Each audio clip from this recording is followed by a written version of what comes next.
The Brown Mountain Lights. Deep in the rugged wilderness of North Carolina's Pisgah National Forest, the Brown Mountain Lights have baffled and captivated onlookers for centuries. Seen from the Blue Ridge Parkway and various overlooks, these mysterious orbs of light appear without warning, glowing in hues of white, yellow, or red. They dance and vanish into the night, defying explanation. The first recorded mention of the lights dates back to 1771 when German scientist Gerard D. Brahm described ignited vapors rising from the mountain. But these reports weren't just the musings of a curious scholar. The Cherokee, who lived in the region long before settlers arrived, had their own haunting explanation. They believed the lights were the spirits of women searching for their men who never returned from a great battle. In 1913, a flood swept through the region, devastating nearby communities and cutting off access to the area around Brown Mountain. Remarkably, it was during this time when all man-made light was absent that sightings of the light surged. People reported seeing them from as far as Morganton, flickering like lanterns moving through the dark valley. Some say the lights are caused by swamp gas.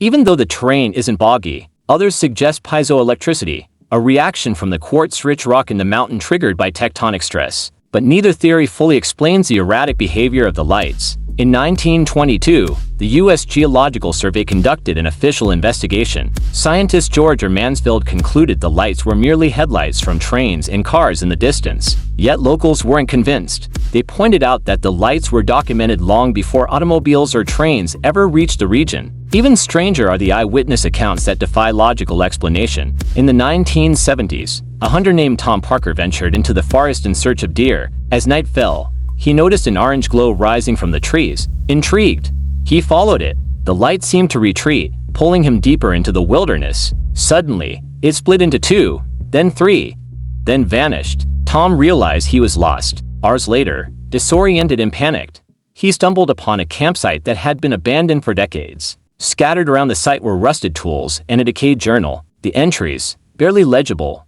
described a similar encounter with the lights dated 1926. Despite modern technology, no one has been able to capture the lights in a way that reveals their true nature. Cameras pick up faint glimmers but never the full spectacle that witnesses describe. The Brown Mountain Lights remain an enigma, a blend of folklore and science that defies complete understanding. If you ever venture into the area and see the lights, remember the stories, and be careful, because while the lights may beckon, they've also been known to lead people astray into the heart of the wilderness, where not all make it back. Would you follow them?